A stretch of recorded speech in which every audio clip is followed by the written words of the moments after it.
get ready to the countdown.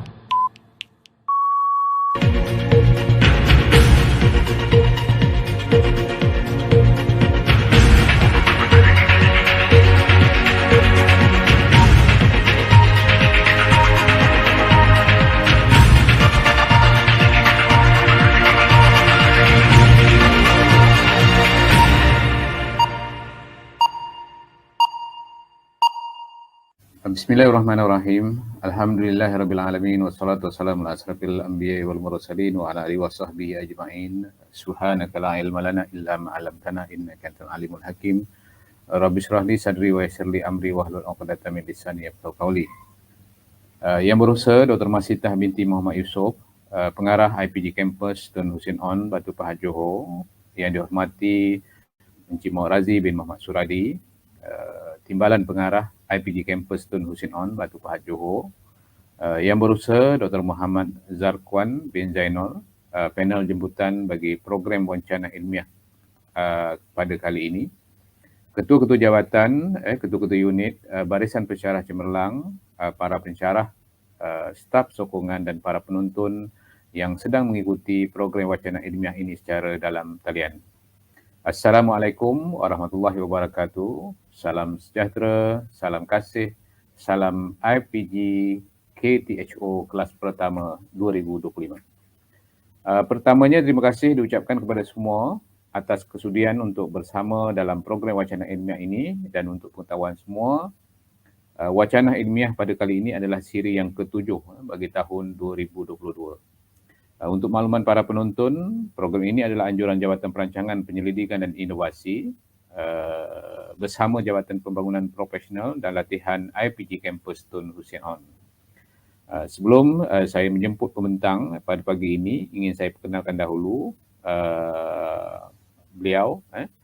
Pembentang bagi siri pada kali ini adalah yang berusaha Dr. Muhammad Zarkwan bin Zainul, berkelulusan ijazah Doktor Falsafah dalam bidang pendidikan Islam daripada Universiti Pendidikan Sultan Idris.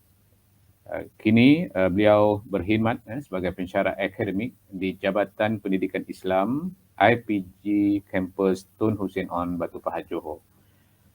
Tajuk kajian beliau ialah pengaruh latihan guru pendidikan Islam terhadap kualiti modal insan dalam kalangan guru novis. Untuk tidak melengahkan masa, saya dengan ini menjemput yang berusaha Dr. Muhammad Zarkwan bin Zainul bagi menyampaikan hasil kajian PhD beliau. Dengan segala hormatnya, dipersilakan. Bismillahirrahmanirrahim. Assalamualaikum warahmatullahi wabarakatuh. Alhamdulillahirabbil alamin. Wassalatu wassalamu ala asyrafil anbiya'i wal mursalin wa ala alihi wa ashabihi ajma'in. Subhanaka la ilma lana illa ma 'allamtana innaka antal alimul hakim. Wala haula wala quwwata illa billahil aliyil azim. Terima kasih kepada Tuan Moderator Dr. Haji Halif bin Mat Saleh. Dia merangkap Ketua Jabatan Perancangan Pendidikan dan Inovasi IPG Kampus Tun Hussein On, yang dihormati pengarah IPG Kampus Tun Hussein On Dr. Masitah binti Muhammad Yusof, Timbalan Pengarah IPG Kampus Tun Hussein On Encik Muhammad Razi bin Muhammad Suradi, ketua-ketua jabatan, ketua-ketua unit, para pensyarah serta para penonton yang dihormati dan dimuliakan sekalian. InsyaAllah hari ini diberikan kesempatan untuk saya membentangkan hasil kajian PhD yang telah saya lakukan pada tahun 2016, saya start 2016, apabila diberikan ataupun dianugerahkan dengan hadiah latihan persekutuan oleh KPM 2016, bulan 9 2016, saya mula melaksanakan kajian PhD saya di Universiti Pendidikan Sultan Idris dan tamat pada tahun 2019 lah. Dalam masa 3 tahun kerana itu syarat yang diletakkan oleh KPM lah untuk sesiapa yang mendapat beasiswa ataupun hadiah latihan persekutuan daripada KPM. InsyaAllah hari ini saya akan membentangkan tajuk PhD saya atau untuk berkongsi bersama tuan-tuan dan puan-puan sekalian sebagai manfaat lah untuk kita bersama. Apa yang hasil dapatan yang saya dapat daripada kajian ini boleh dikongsikan, boleh di-share ataupun dimanfaatkan bersama untuk tujuan kemaslahatan ataupun kebaikan sistem pendidikan kita lah, terutamanya dalam bidang khusus bidang pendidikan Islam.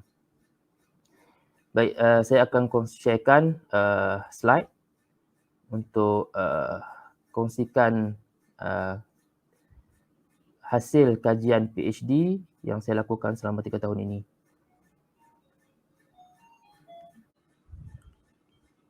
Okey, baik, ini adalah slide lah hasil kajian saya selama 3 tahun dalam bidang falsafah, Doktor Falsafah Pendidikan Islam. Tajuk yang saya hasilkan untuk kajian dalam bidang PhD Pendidikan Islam ini adalah pengaruh latihan guru pendidikan Islam terhadap kualiti modal insan dalam kalangan guru novis. Pemilihan tajuk ni sebenarnya sebabkan dekat dengan saya lah. Sebab saya sebelum saya melanjutkan pengajian PhD ni, saya sememangnya di IPG Tun Hussein On melatih bakal-bakal guru. Jadi bila saya lihat lebih dekat dengan diri saya ini, saya rasa macam perlu untuk melihat kepada kajian yang melibatkan kepada pendidikan guru. Sebab tu saya cuba propose kepada supervisor kan, penyelia saya, dan juga propose pada universiti, Fakulti Sains Kemanusiaan, Universiti Pendidikan Sultan Idris untuk menjalankan kajian ini. Tajuk saya adalah pengaruh latihan guru pendidikan Islam terhadap kualiti modal insan dalam kalangan guru novis. Saya mempunyai 2 orang supervisor atau 2 orang penyelia, iaitu Profesor Dr. Azmil bin Hashim dan juga Profesor Madya Dr. Muhammad Marzuki bin Abdul Rahim. Kalau penyelia pertama saya Profesor Dr. Azmil Hashim lah. Baik, pertama sekali kita tengok kepada latar belakang kajian. Sebab apa kajian ini relevan untuk kita, untuk saya lah hasilkan. Satunya daripada laporan PPPM, Pelan Pembangunan Pendidikan Malaysia 2013-2025 yang dikeluarkan pada tahun 2017, menunjukkan Kementerian Pendidikan Malaysia komited untuk meningkatkan kualiti guru. Daripada pelan tersebut kan, kalau kita tengok pelan tersebut, PPPM tu 2013 hingga 2025 itu, ada satu garis ataupun panduan kepada pendidikan kita untuk meningkatkan kualiti guru yang ada di Malaysia ni. Jadi salah satu penekanan terhadap guru berkualiti ini difokuskan semasa proses latihan perguruan. Jadi nak lahirkan guru berkualiti, salah satunya mesti ada latihan perguruan yang memberikan maksudnya memenuhi keperluan menghasilkan guru yang berkualiti. Jadi antara ciri-ciri guru yang berkualiti ialah mempunyai kemahiran komunikasi yang tinggi. Ini menurut Ghazali Darussalam 2012, memiliki pelbagai ilmu pengetahuan daripada Al-Abrashi dan An-Nahlawi, menguasai kemahiran mengajar daripada Kamarul Azmi Jasmi dan juga Abdul Halim Tamuri, dan mempunyai sahsiah yang mulia daripada Abdul Halim Tamuri sendiri. Jadi ada beberapa ciri yang menunjukkan guru itu berkualiti. Salah satunya adalah kemahiran komunikasi. Yang kedua, guru itu ada ilmu pengetahuan tentang skop konten ataupun pengetahuan kandungan dalam bidang dia. Kan, kalau dalam pendidikan Islam tu dia ada pengetahuan kandungan dalam bidang pendidikan Islam. Seterusnya dia menguasai kemahiran mengajar. Dia boleh mengajar. Sebagai guru, profesionnya adalah mengajar. Jadi dia tahu macam mana nak teknik mengajar, strategi mengajar, kaedahnya mengajar kan. Dan seterusnya adalah dia seorang guru itu juga mesti ada sahsiah mulia.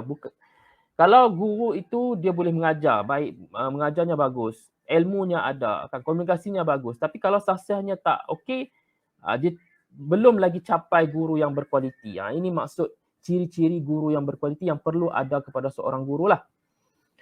Okey. Ini adalah latar belakang kajian saya, kenapa kajian ini perlu dilakukan. Okey. Baik.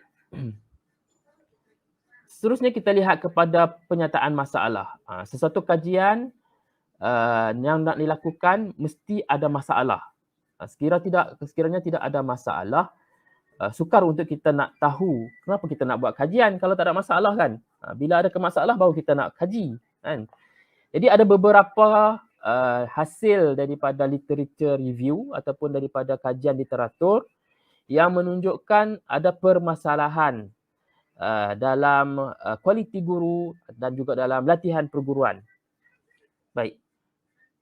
Ini antara penyataan masalah yang saya perolehi sebelum saya laksanakan kajian. Jadi masalah-masalah inilah menyebabkan bolehnya kita melaksanakan satu kajian dan mencari apa punca dan apa jawapan yang boleh menyelesaikan masalah-masalah ini. Baik.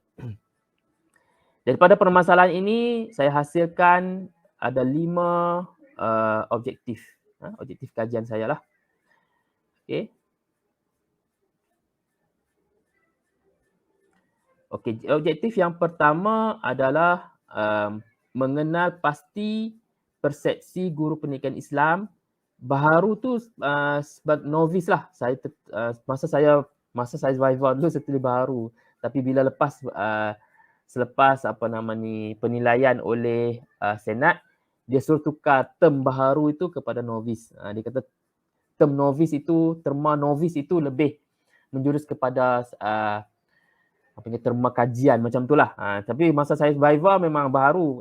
Panel viva tak ada masalah pun dengan ni, tapi masa penilaian Senat dia suruh tukar terma baharu tu kepada novice lah. Jadi saya tukarlah kalau dalam tesis saya memang saya tukarlah daripada terma baharu tu, guru baharu tu kepada guru novice lah. Okey, kenapa saya pilih guru novice? Game macam ni. Kita nak lihat keberkesanan latihan. Okey, keberkesanan latihan itu. Jadi bila kita nak lihat keberkesanan latihan, orang yang paling layak adalah orang yang telah menjalani latihan. Lepas dia jalani latihan, kita boleh menilai. Jadi sebab tu guru novice ni guru baru, ni guru yang baru dipostingkan. Jadi mereka baru habis latihan. Jadi kita boleh terus buat soal sidik ataupun buat interview ke apakah yang untuk kita dapat hasil kajian kan. Adakah berkesan apa latihan yang dia jalani itu, adakah memberi kesan kepada dia lah. Sebab tu relevannya saya pilih guru baru, sebab mereka ini guru dalam 1 hingga 3 tahun itu dipanggil guru baru lah ataupun guru novice. Jadi mereka masih lagi tidak dipengaruhi oleh faktor-faktor lain yang banyak kan. Kalau guru dah lama dia mungkin dia dah terlupa tentang latihannya, tapi kalau guru baru dia masih ingat lagi apa keberkesanan latihan yang dia jalani sebelum ni, adakah memberi pengaruh, latihan itu memberi pengaruh pada dia kan, kepada kualiti dia. Jadi saya ambil, sebab tu saya relevannya saya ambil sampel guru baru ni sebagai sampel. Okey, satunya mengenal pasti persepsi guru pendidikan Islam baharu ataupun guru pendidikan Islam novice terhadap tahap keberkesanan latihan GPI. Okey, tahap keberkesanan latihan. Nak tengok persepsi mereka tentang adakah latihan itu memberi kesan kepada mereka kan. Yang kedua adalah mengenal pasti persepsi guru pendidikan Islam baharu ataupun novice terhadap tahap kualiti modal insan. Tahap kualiti modal insan itu tahap mereka lah. Kualiti mereka, kita tanya mereka, adakah mereka ada kualiti-kualiti ini kan. Okay, yang seterusnya adalah yang ketiga, menganalisis perbezaan keberkesanan latihan GPI berdasarkan jantina, tempat pengajian dan pencapaian akademik. Okey. Kita nak lihat persepsi mereka kan. Daripada persepsi mereka ada tak perbezaan antara jantina lelaki, guru pendidikan Islam lelaki dengan guru pendidikan Islam perempuan berkaitan dengan latihan. Yang lelaki minnya banyak mana? Banyak. Min dia bagaimana kan?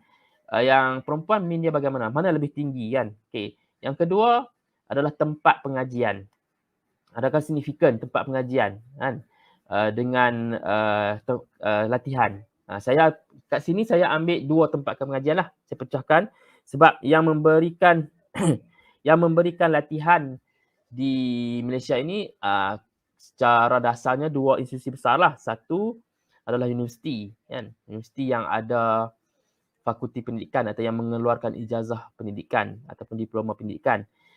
Satu lagi adalah IPG kan. IPG yang mengeluarkan ijazah dan diploma pendidikan. Tapi fokus saya untuk kajian ini hanya untuk guru-guru pendidikan Islam, guru-guru baru pendidikan Islam lepasan ijazah sarjana muda pendidikan. Yang diploma saya tak ambil. Saya ambil yang ijazah sarjana pendidikan saja. Okay? Jadi saya bahagikan kepada 2 lah tempat pengajian, iaitu universiti dan juga IPG. Sebab dua institusi itulah yang besar mengeluarkan guru pendidikan Islam. Kemudian kepada pencapaian akademik. Adakah terdapat perbezaan mereka yang dapat kelas pertama, kelas kedua atas, kelas kedua bawah kan? Ada perbezaan tak daripada kesan latihan GPI di institusi tersebut kan? Okay, objektif yang keempat adalah menganalisis perbezaan kualiti modal insan GPI berdasarkan jantina, tempat pengajian dan pencapaian akademik. Okay. Tadi kita lihat kepada kebosanan latihan. Yang keempat ni kita nak lihat kepada kualiti mereka. Adakah mana lebih berkualiti? Guru pendidikan Islam lelaki atau guru pendidikan Islam perempuan? Guru pendidikan Islam yang keluaran IPG ataupun guru pendidikan Islam yang keluaran universiti? Guru pendidikan Islam yang mana lebih berkualiti, yang tahap akademiknya ataupun pencapaian akademiknya first class ataupun second class upper ataupun second class lower, mana yang lebih berkualiti? Itu antara kajian saya lah.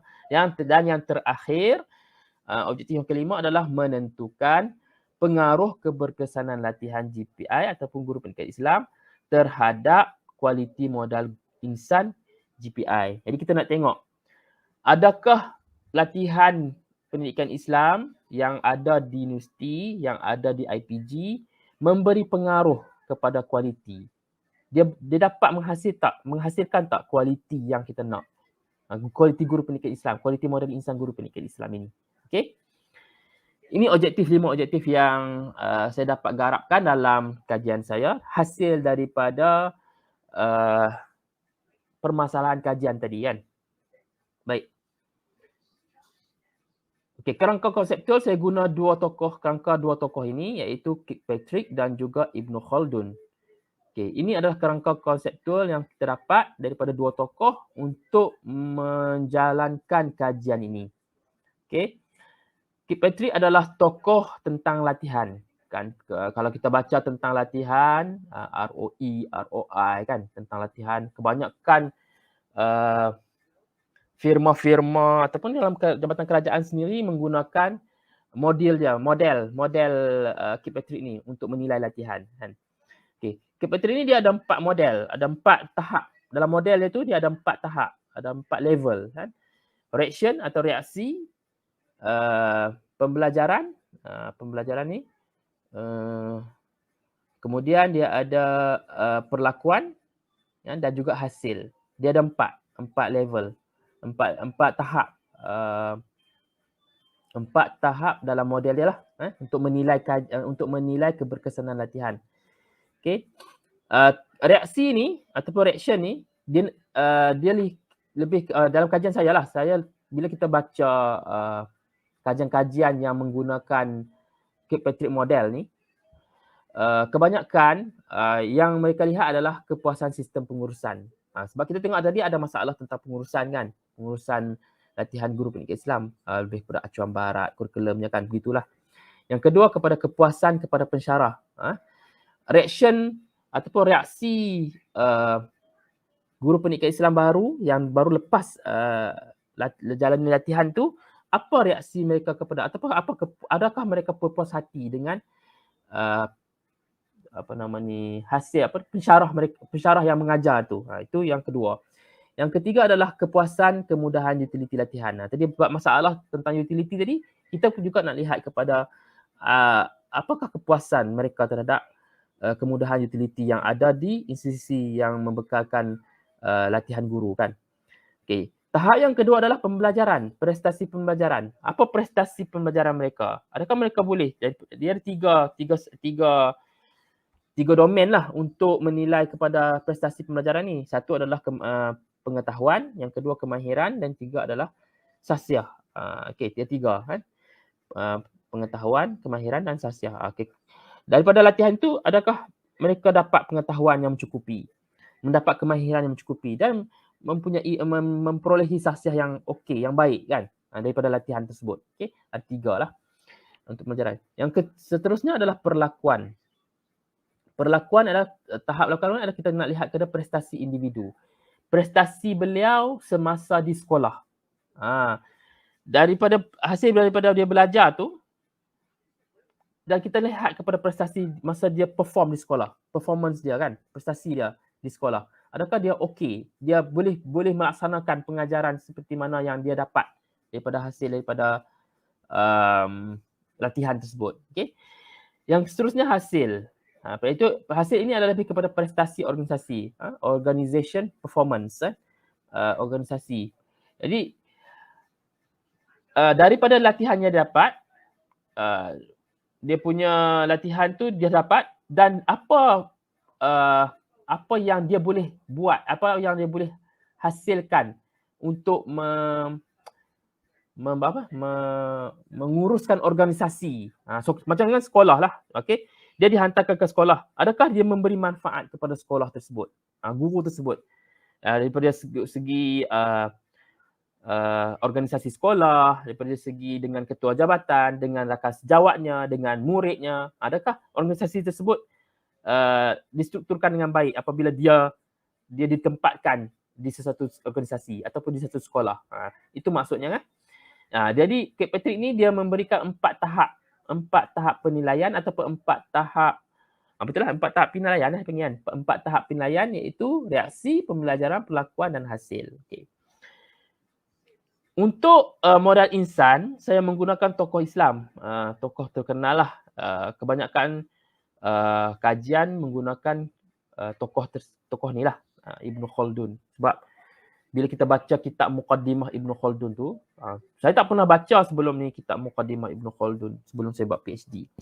Tapi apabila kita kena buat PhD, saya kena baca daripada, walaupun tak semua saya baca, tapi hampir kesemuanya kitab Muqaddimah yang tebal tu saya baca. Hampir kesemualah, tak semua, tapi hampir kesemua saya baca. Jadi baru kita faham. Bila kita baca, kita faham. Tapi kalau kita baca sahaja buku kitabnya, mungkin sukar untuk kita faham dari segi bahasanya kan.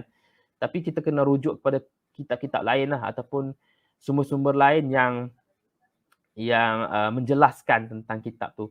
Bila kita baca, kita terlalu banyak ilmu dalam kitab ni sebenarnya. Kitab Ibn Khaldun ni, Muqaddimah Ibn Khaldun ni. Okay. Daripada kitab tersebut, Muqaddimah Ibn Khaldun tu, dia ada sebut beberapa perkara ataupun beberapa satu terma lah, satu istilah malakah ni. Kalau kita baca kitab tu, banyak sangat istilah malakah ini disebut dalam kitab Muqaddimah Ibn Khaldun. Jadi bila saya dapat perkataan malakah Ibn Khaldun ni, saya pun search lah, mencari maklumat, dan saya jumpa seorang cendekiawan kita lah, arwah dah sudah almarhum, Dr. Osman Al-Muhammadi. Dia telah membuat satu artikel tentang modal insan ni, tentang modal insan. Masa tu zaman Perdana Menteri yang ke-5 kan? Sebab tu masa zaman Perdana Menteri ke-5 tu dia lebih kepada modal insan.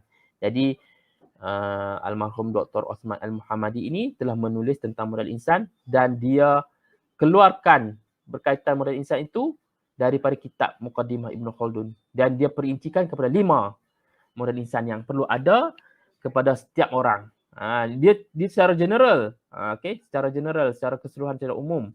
Tapi bila saya baca, dia sesuai juga untuk digunakan untuk guru. Sebab tu saya fokuskan, saya ambil daripada tulisan almarhum Dr. Osman Al-Muhammadi itu, saya fokuskan apa yang ditulis tu, saya gunakan untuk kajian saya. Saya try lah, saya cuba menggunakan untuk guru, dan betul dia boleh gunakan, sebab modal insan ni secara umum dia boleh menggunakan di pelbagai bidang kan. Dalam pendidikan pun kita boleh guna. Jadi saya rasa macam sesuatu yang relevan kita gunakan untuk kita mengukur modal insan guru menggunakan malakah yang diperkenalkan oleh Ibn Khaldun. Ibn Khaldun telah memperkenalkan 5 malakah, iaitu malakah lisaniyah, malakah ilmiah, malakah sana'iyah, malakah ata'ah, dan malakah imaniyah. Malakah lisaniyah adalah kualiti komunikasi. Tadi kita tengok ada masalah komunikasi.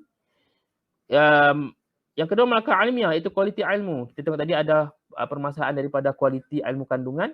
Malakah sana'iyah adalah kualiti profesional. Tadi cara mengajar tadi kan. Ada masalah. Jadi sesuai lah kita gunakan. Yang keempat adalah kualiti malakah at-ta'ah, iaitu kualiti ketaatan. Ini saya kata tadi. Ketaatan tu lebih kepada apa? Tadi ada masalah tadi, masalah sasiah kan.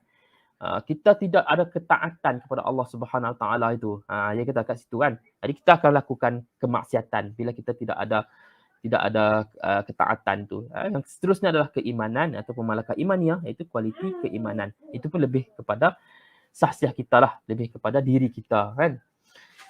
Okey. Kajian ini juga tadi saya lakukan dengan melihat perbezaan daripada 3 faktor demografi kan, iaitu jantina, tempat pengajian, dan juga pencapaian akademik kan. Jadi di sini saya dah rangkakan kerangka konseptual saya.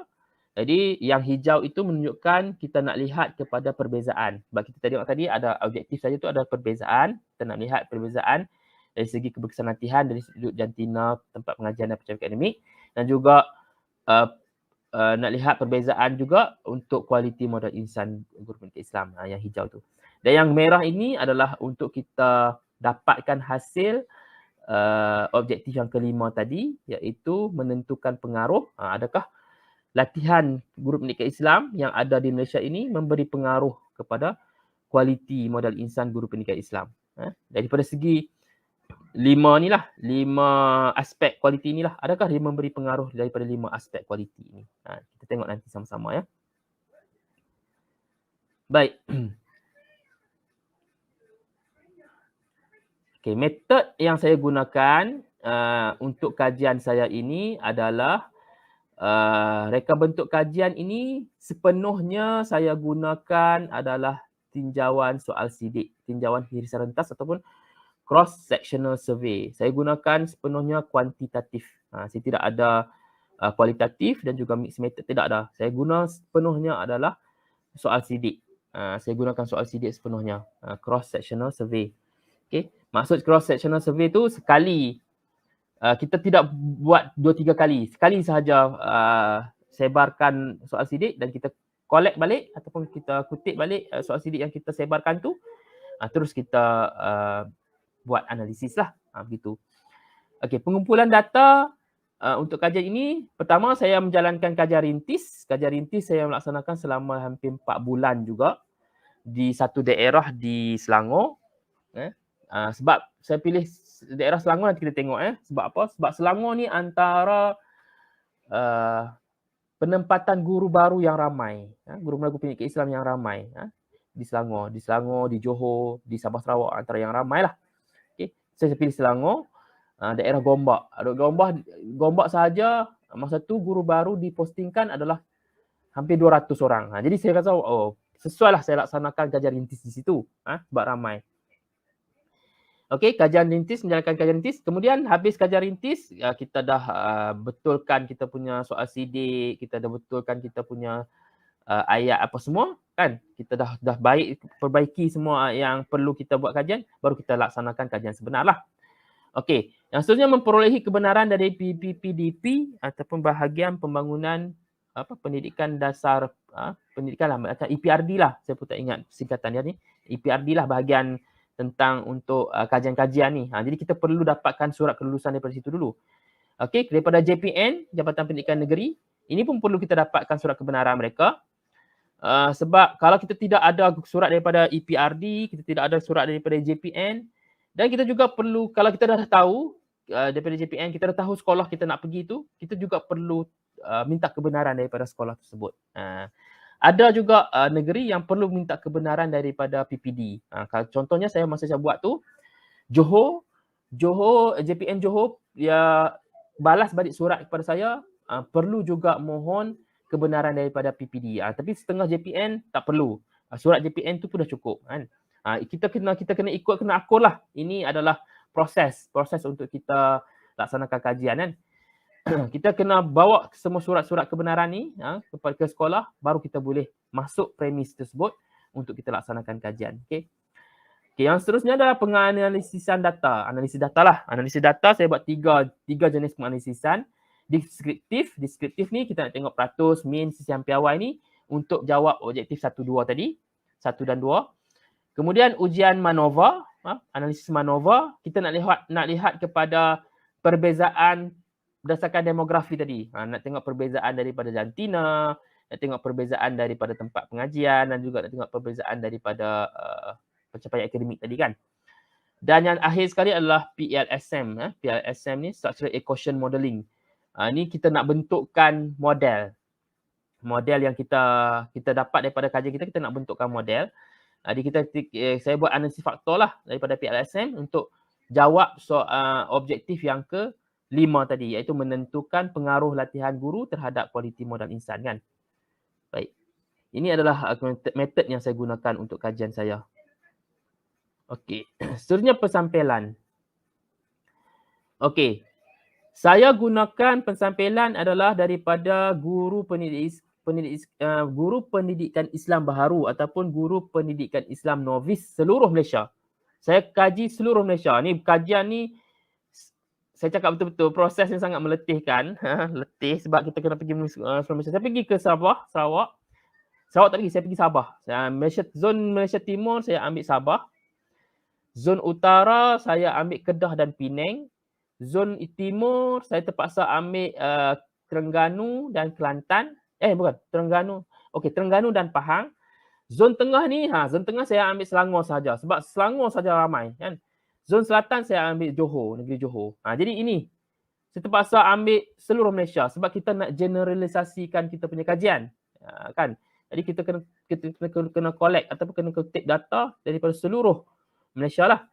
Jadi jumlah keseluruhan sampel, jumlah keseluruhan populasi iaitu guru baru yang dipostingkan, yang ada ijazah, yang lepas latihan ijazah sarjana muda pendidikan Islam di IPG dan universiti dari 2015 hingga 2017. Sebab kita tahu 3 tahun kan, guru baru ni panggil 3 tahun kan, guru novis ni. Jadi semuanya ada 4,179 orang guru novis yang dipostingkan di seluruh Malaysia. Jadi daripada jumlah tersebut, sampel yang boleh digunakan kalau kita ambil Craigie dan Morgan ke ataupun lain-lain lah, ikutlah. Tapi saya ambil lebih lah. Kalau Craigie dan Morgan 300 lebih je sebenarnya sampel, tapi saya lebihkan hampir 498 sampel. Sebab kita tahu walaupun kita sebarkan soal sidik yang banyak, kemungkinan kita dapat balik tu. Kita nak dapat balik tu kemungkinan ada yang dapat, ada yang tak dapat. Nanti kita tengok. Okay, jumlah yang diedarkan adalah 498. Tapi yang tidak dikembalikan, tak dapat 113. Yang dapat hanyalah 385 sahaja soal sidik yang saya edarkan. 385. Kemudian apabila kita cek balik, ada yang tak tanda kan, tak tanda kita punya skala tu kan, skala itulah skala 1 2 3 4 5 6 7, saya lupa nama dia. Okey, skala tu ada yang tak tanda, ada yang tinggal kosong, ada yang tanda 2 3 kan. Jadi benda-benda macam tu kita kena buang. Soal sidik macam tu sebab kita kena telus dalam kajian, kita kena telus. Benda-benda macam tu kita kena buang. Tak boleh ambil kan. Jadi Daripada jumlah tersebut dan juga outliers yang ada, 71 borang soal sidik terpaksa saya buang. Jadi 498 yang tak bagi balik 113. Yang dapat saya 385 tapi ada yang ada masalah 71 dan yang boleh digunakan hanyalah 314 sahaja.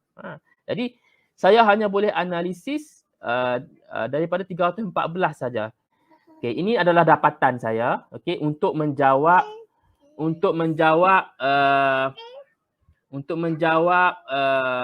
apa nama ni, objektif pertama adalah tahap keberkesanan latihan GPI. Okey. Tadi saya menggunakan Kirkpatrick punya model. Dia ada 6 pemboleh ubah, iaitu kepuasan sistem pengurusan, kepuasan kepada pensyarah, kepuasan kemudahan utility, prestasi pembelajaran, prestasi individu dan prestasi organisasi. Okey, ada 6 pemboleh ubah. Jadi kita nak tengok apakah tahap kepuasan ataupun tahap reaksi ataupun tahap apa tadi saya buat tadi, reaksi guru pendidikan Islam baru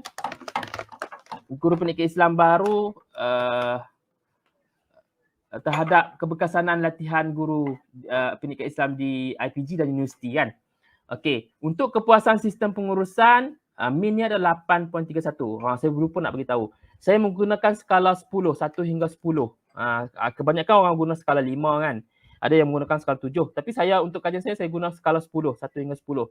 Jadi min untuk kepuasan sistem latihan, sistem pengurusan latihan adalah 8.31. Kepuasan kepada pensyarah adalah 8.64 minnya. Kepuasan kemudahan utility 8.06, prestasi pelajaran 8.40, prestasi individu 8.74, prestasi organisasi 8.28. Jadi sisihan piawai kita lihat ada pemboleh ubah yang kurang daripada 1. Maksudnya jawapan responden tu dalam julat yang sama lah kan. Okey, tahap semua ini, tahap pemboleh ubah daripada reaksi daripada guru pendidikan Islam ni ada kepuasan sistem pengurusan latihan ni adalah tinggi. Okey, kepuasan kepada pensyarah tinggi juga. Semuanya tinggilah, maksudnya semua tinggi. Semua pemboleh ubah tinggi. Tak ada masalah lah. Kalau tinggi tak ada masalah. Tak ada satu yang rendah lah. Okey. Baik, seterusnya kita lihat kepada untuk menjawab objektif yang kedua. Okey. Objektif yang kedua adalah tahap kualiti model instan GPI. Okey. Tengok daripada malakah lisaniahnya ataupun kualiti komunikasi, malakah ilmiah, kualiti ilmu kandungan, malakah sinaiyah, kualiti profesional, malakah at-ta'ah, kualiti ketaatan, malakah imaniyah, kualiti keimanan kan. Kat mana dia duduk? Tinggi ke, tak tinggi ke, okey, rendah ke kan? Kita tengok. Okey, malakah lisaniah tahapnya sangat tinggi, sangat tinggi. Maksudnya 8.51 min dia. Maksudnya guru-guru itu menganggap mereka mendapat komunikasi yang baik. Latihan itu memberikan mereka bagus untuk berkomunikasi. Macam itulah lebih kurang kan. Baik untuk berkomunikasi. Okey, untuk ilmiah tahapnya adalah tinggi. Okey. Ilmiah ni adalah kualiti ilmu kandungan. Contohnya mereka ilmu Quran, ilmu hadis, mereka okey, tak ada masalah, tinggilah dapatan mereka. Yang seterusnya adalah malakah as-sinaiyah, iaitu kualiti profesional. Cara teknik mereka mengajar, strategi mereka mengajar pun tinggi, tahapnya tinggi. Yang seterusnya adalah kualiti at-ta'ah, ketaatan. Maksudnya mereka dapat melaksanakan solat 5 waktu dengan baik kan. Baca Al-Quran, puasa, zakat, haji, derma, sedekah kan. Puasa sunat, membantu orang kan. Benda-benda yang menjadikan ibadah itu tinggi juga tahapnya. Okey. Yang seterusnya adalah keimanan, juga tahapnya tinggi. Okey, tinggi. Di mana mereka ini merasakan dalaman mereka atau keimanan mereka kepada Allah Subhanahu Wa Taala, yang 6 tu. Keimanan mereka kepada malaikat, kitab, rasul, hari kiamat, qada dan qadar itu tak ada masalah. Daripada latihan yang mereka dapat tu, untuk mereka beriman kepada 6 itu tak ada masalah. Jadi tinggi jawapan. Tahapnya adalah tinggi. Okey. Baik. Ini adalah untuk menjawab objektif yang ketiga. Tadi yang pertama, yang kedua, yang ini yang ketiga, untuk melihat perbezaan, kan? Okey, untuk melihat perbezaan, adakah ada perbezaan dari sudut jantina terhadap keberkesanan latihan GPI? Daripada reaksi mereka menunjukkan bahawa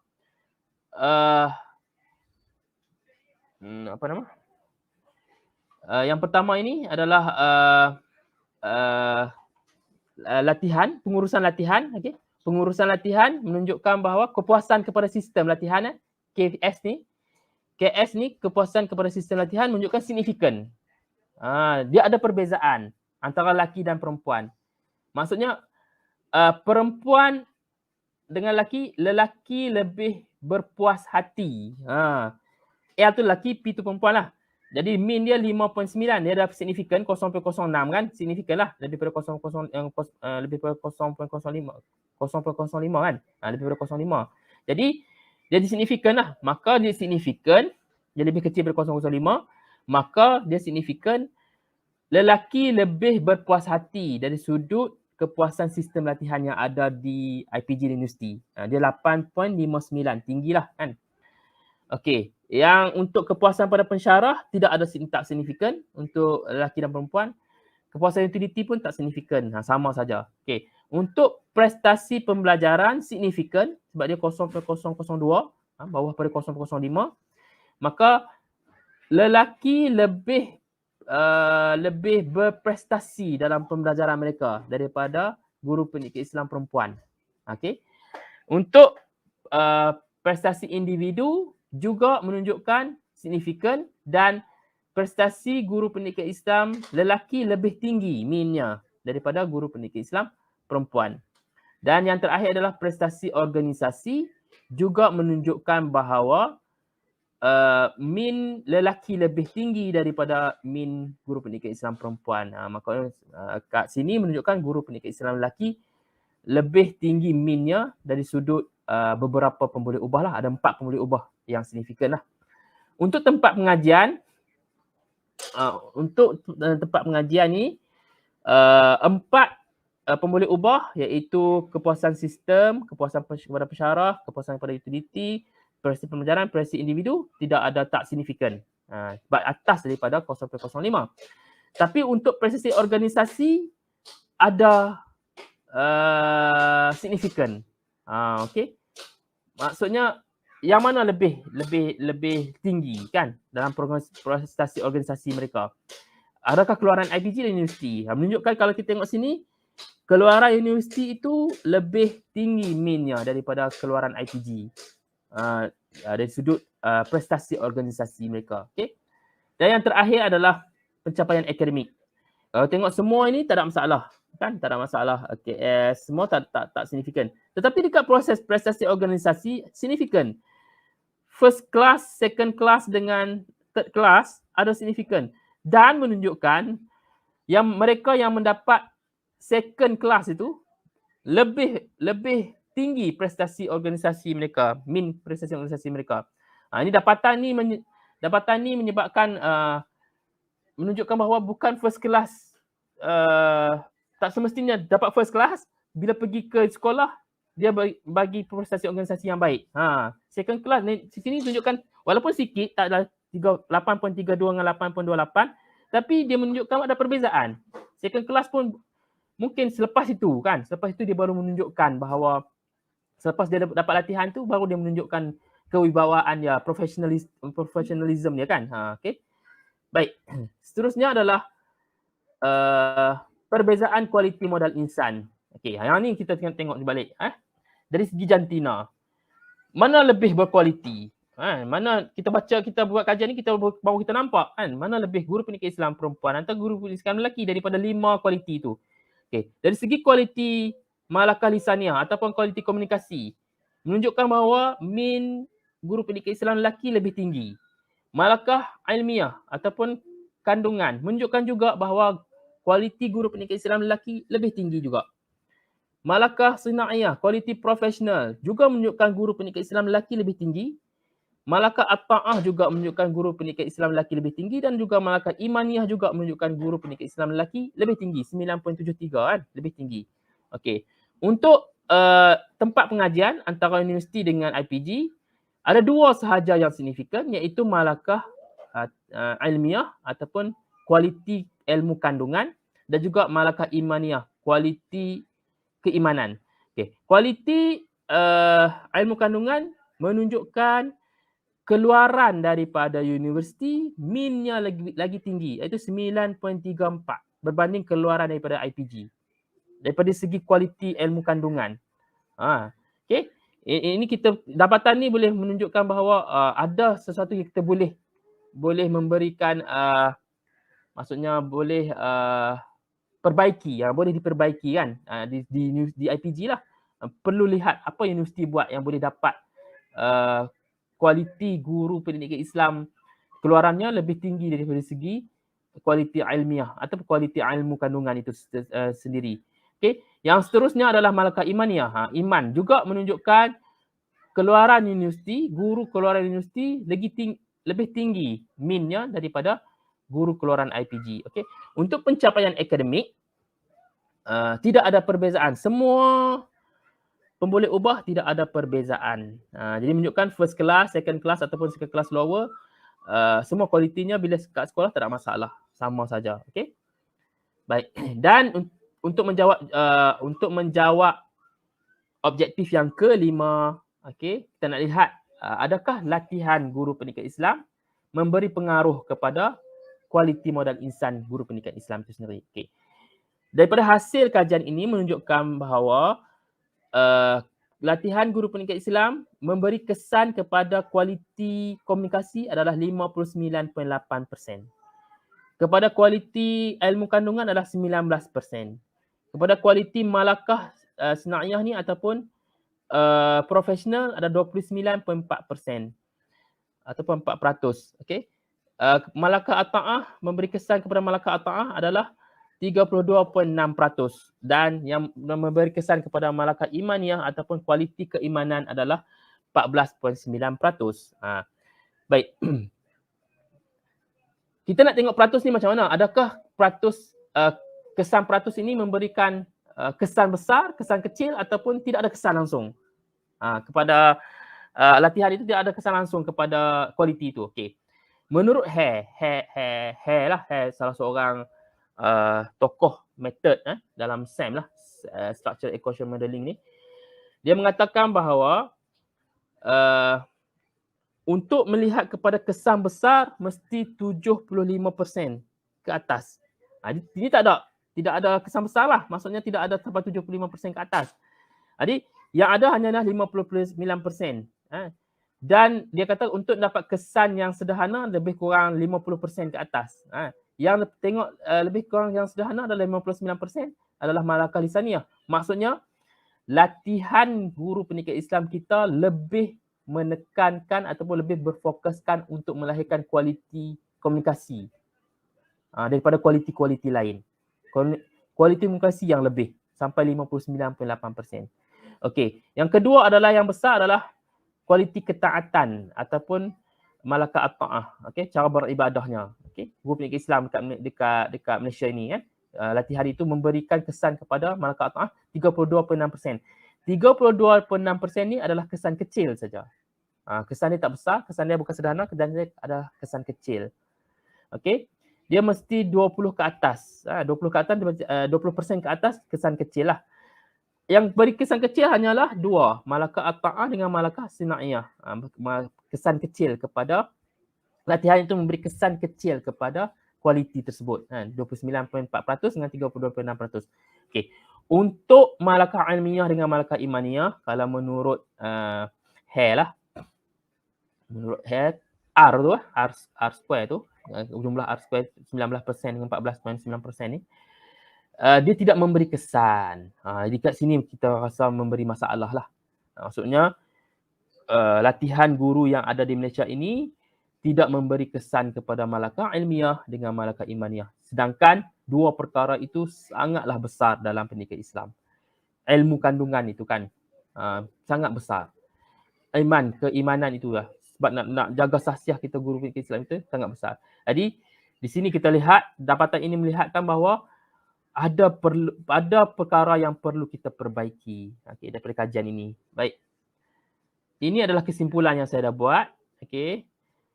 Daripada dapatan tersebut, saya buat beberapa kesimpulan, ada 5 kesimpulan. Yang pertama, keperluan guru pendidikan Islam lelaki dalam sistem pendidikan negara perlu diseimbangkan. Ini bila dapatan ini menunjukkan bahawa kebanyakan kualiti guru pendidikan Islam lelaki lebih minnya daripada perempuan. Jadi pengambilan tu kita kena lihat baliklah kan.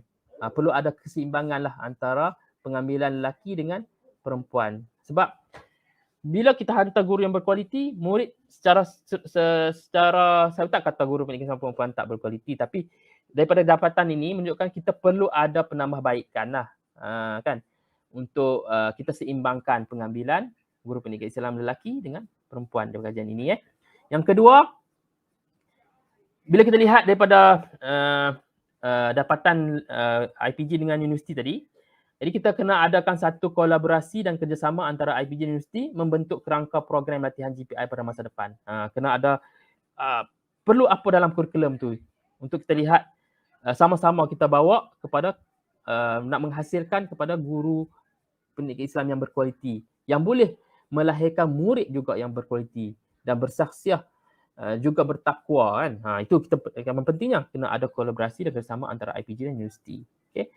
Yang ketiga, struktur kurikulum latihan GPI yang sedia ada diteliti semula berasaskan gagasan Islamisasi ilmu. Apa yang dicadangkan oleh Dr. Nur Hisham Maknawi daripada awal tadi, kita kena perlu balik-balik, kena perlu lihat balik. Sebab apa? Sebab kita lihat pengaruh latihan tadi tidak memberi kesan kepada dua pemboleh ubah besar, iaitu malakah ilmiah, kualiti ilmu kandungan. Sedangkan ilmu kandungan itu yang penting. Kan, guru pendidikan Islam ni kena dalam dirinya mesti menguasai semua kandungan yang ada dalam pendidikan Islam. Al-Quran, hadis, fiqh, tauhid, semua kena ada dalam dada dia. Itu. Jadi kita kena kembalikan balik gagasan Islamisasi ilmu itu untuk melihat kurikulum kita menyeluruh. Okey. Yang keempat, memantapkan ilmu-ilmu tradisional Islam dan ilmu turas Islami dalam latihan GPI. Kita kembali balik ilmu-ilmu turas Islam dalam latihan. Bawa balik kitab-kitab, kitab-kitab besar, kitab-kitab muktabar, kitab-kitab turas untuk kita ajar balik pelajar-pelajar kita berkaitan dengan ilmu kandungan dalam pendidikan Islam itu sendiri. Okay?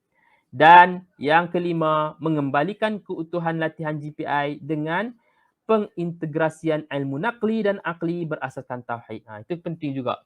Ini yang digagaskan oleh Ibn Khaldun. Mesti kita sekalikan ilmu naqli dengan akli. Sebab ilmu naqli itu penting, ilmu akli itu untuk menyokong ilmu naqli. Baik. Ini implikasi kajian daripada kajian saya.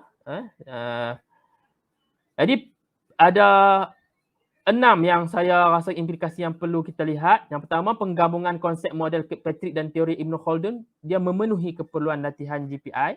Okay.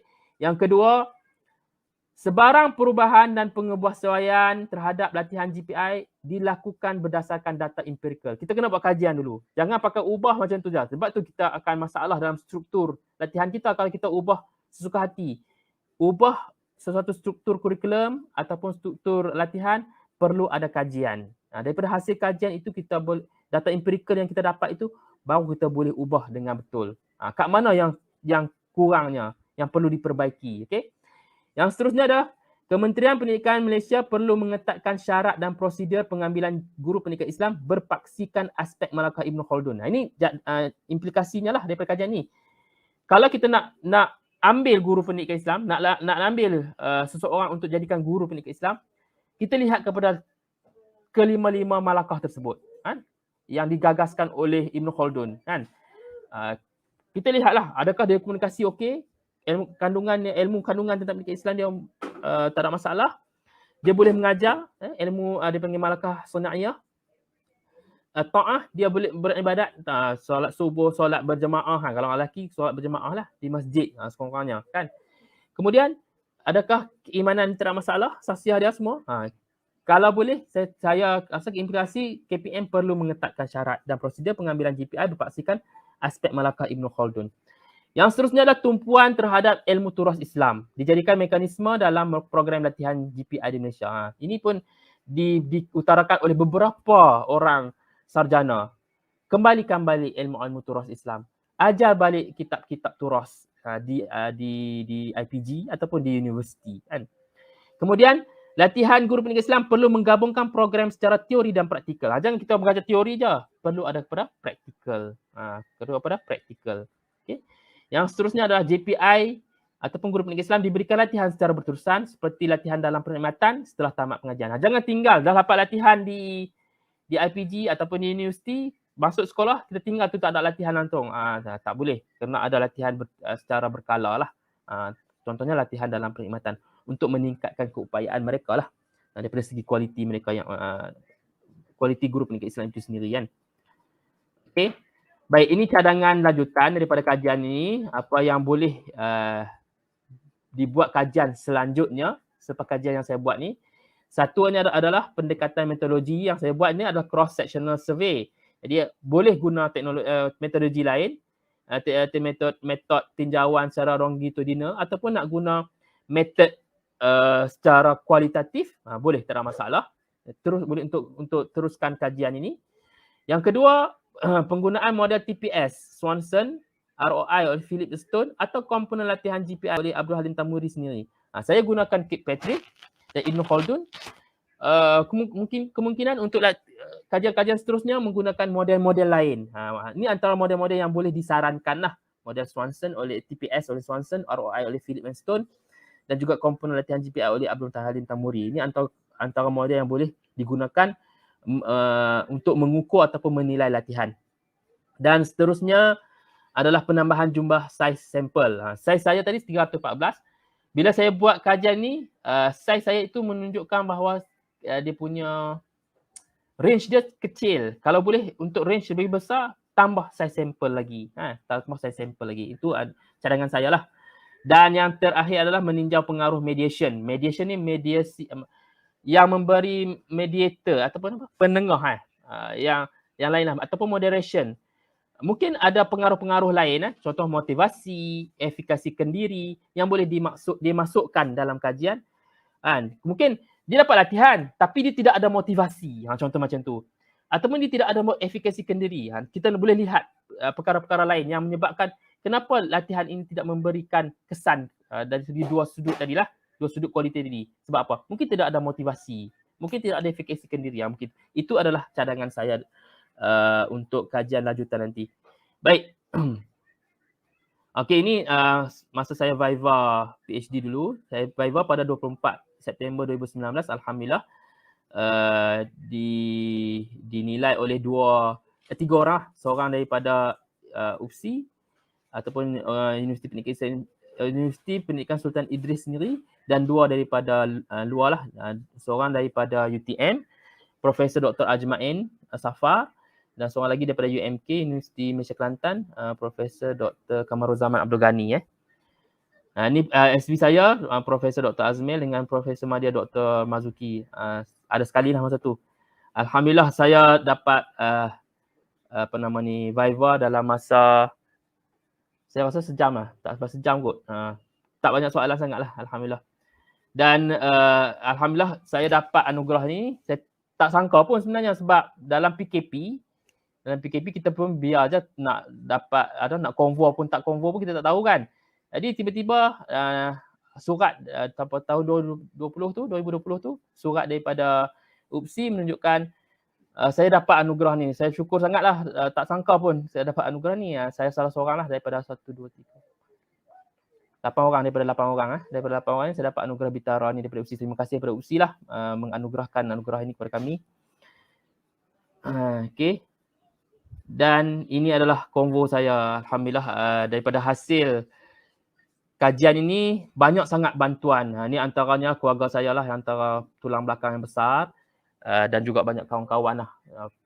banyaklah bila kita buat PhD kita kena banyak kolaborasi dengan kawan-kawan untuk kita carikan maklumat untuk kita siapkan PhD ataupun kajian kita dalam masa yang ditetapkan. Okey, saya rasa sampai sini dulu perkongsian saya berkaitan dengan kajian PhD saya. Saya mengucapkan terima kasih kepada semua yang menonton dan juga pihak IPG Tun Hussein On yang memberi peluang kepada saya untuk kongsikan kajian ini. Syukur Alhamdulillah. Saya doakan yang masih belajar ataupun yang nak sambung belajar, insya-Allah dapat melaksanakannya dengan baik dan dapat menyempurnakan kajian dengan jayanya, insya-Allah.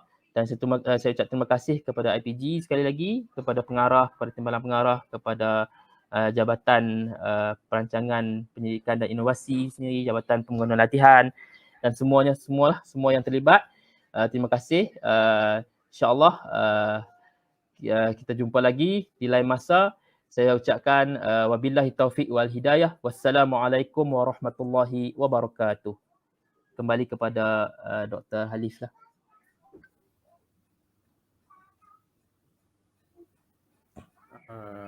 Terima kasih tahniah lamanya kepada Dr. Muhammad Zakwan kerana dapat menyiapkan pengajian beliau secara grade on time 3 tahun dan mendapat anugerah Bintara daripada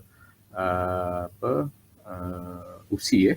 Jadi terima kasih diucapkan juga kepada Yang Berusaha Dr. Muhammad Zakwan bin Zainal atas perkongsian hasil kajian PhD beliau.